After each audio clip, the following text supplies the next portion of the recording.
Hi, ഇന്ന് ഞാനൊരു വലിയ സന്തോഷ വാർത്തയായിട്ടാണ് കേട്ടോ വന്നിരിക്കുന്നത്.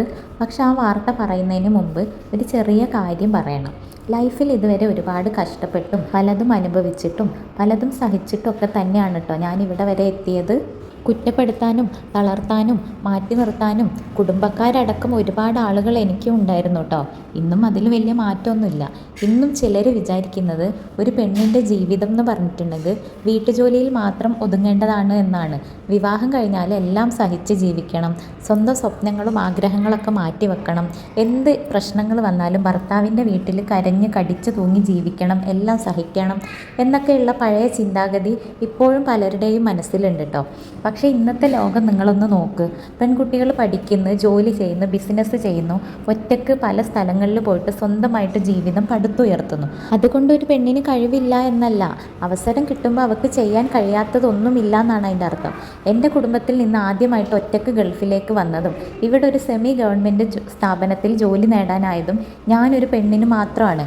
ചിലരിപ്പോഴും പറയാറുണ്ട് വീട്ടുജോലി ചെയ്യാൻ മടിയായതുകൊണ്ടാണ് ഞാൻ നാട് വിട്ടിങ്ങനെ നടക്കുന്നത് എന്ന്. സത്യം എന്താണെന്ന് വെച്ചാൽ എനിക്ക് വെറുതെ ജീവിക്കാനല്ല ആഗ്രഹം. അതായത് ഈ പറയുന്ന ആളുകളെ പോലെ വയനാട്ടിലെ കൂലിപ്പണി, തൊഴിലുറപ്പ് അല്ലെങ്കിൽ 10,000 20,000 രൂപക്കൊക്കെ ജോലി ചെയ്ത് ഒരു സാധാരണ ജീവിതം ജീവിക്കാനല്ല എനിക്ക് ആഗ്രഹം. എൻ്റെ ഉമ്മയെ നന്നായിട്ട് നോക്കണം, സ്വന്തമായിട്ടൊരു വീട് വെക്കണം, സ്വന്തം അധ്വാനത്തിൽ ജീവിക്കണം, അതൊക്കെയാണ് എൻ്റെ സ്വപ്നം. വീട്ടുജോലി ചെയ്യുന്നത് തെറ്റൊന്നുമല്ല, ഞാനും ചെയ്യാറുണ്ട്. പക്ഷെ അത് മാത്രമല്ല ഒരു പെണ്ണിൻ്റെ ജീവിതം എന്ന് പറഞ്ഞിട്ടുണ്ടെങ്കിൽ സാമ്പത്തിക സ്വാതന്ത്ര്യമാണ് ഏറ്റവും മെയിനായിട്ടുള്ള കാര്യം. സ്വന്തം കാലിൽ നിൽക്കാൻ കഴിയുന്ന ആത്മവിശ്വാസം, അതിന് പകരം വെക്കാൻ മറ്റൊന്നുമില്ല. എൻ്റെ ഫാമിലിയിൽ അധികം ആൾക്കാരും കൂടുതൽ വിദ്യാഭ്യാസം നേടിയിട്ടുള്ളവരൊന്നുമല്ല, ലേഡീസ്. അതുകൊണ്ട് തന്നെ അവർക്കൊക്കെ വലിയ പറയാൻ വിധത്തിലുള്ള ജോലികളൊന്നും ഇല്ല. ഞാൻ അന്ന് ഡിഗ്രിയൊക്കെ കംപ്ലീറ്റ് ചെയ്ത് പഠിച്ചത് കൊണ്ടാണ് എനിക്ക് ഇന്ന് ഇവിടെ വരെ വന്ന് ജോലി ചെയ്യാൻ പറ്റിയത്. അപ്പോൾ വിദ്യാഭ്യാസം എന്ന് പറയുന്നത് ഏറ്റവും വലിയൊരു കാര്യം തന്നെയാണ്.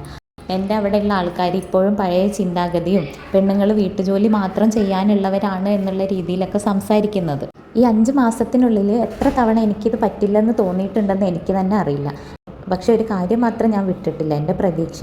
CV കൊടുത്ത ദിവസവും ഇൻ്റർവ്യൂ കഴിഞ്ഞ ദിവസവും വിസ പ്രോസസ്സും ഒമാൻ ട്രിപ്പും ഓരോ ഘട്ടത്തിലും എനിക്ക് ഓരോ ടെൻഷനായിരുന്നു.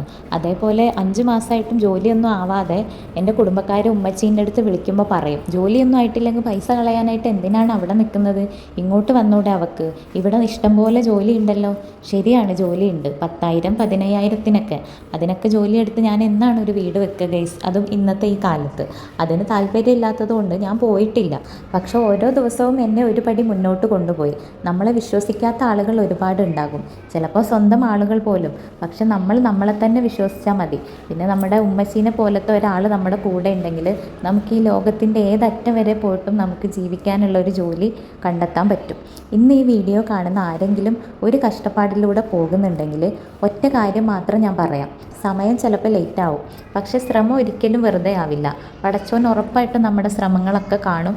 ഒരു ദിവസം നമ്മുടെ സമയം തെളിഞ്ഞു വരികയും ചെയ്യും. അപ്പോൾ കുറച്ച് വിഷയത്തിൽ നിന്ന് ഞാൻ തെന്നി മാറിപ്പോയല്ലേ.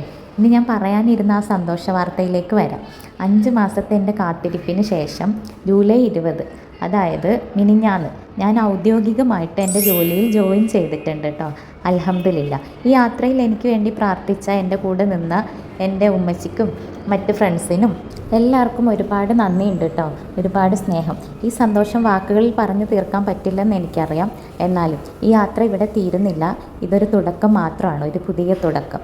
അപ്പോൾ ഇനി ബാക്കി വിശേഷങ്ങളും ജോലിയെക്കുറിച്ചുള്ള അപ്ഡേറ്റുകളും അടുത്ത വീഡിയോയിൽ കാണാം. അപ്പോൾ എല്ലാവരും കൂടെ ഉണ്ടാവണം. അപ്പോൾ കാണാൻ മറക്കല്ലേ. Bye, thank U.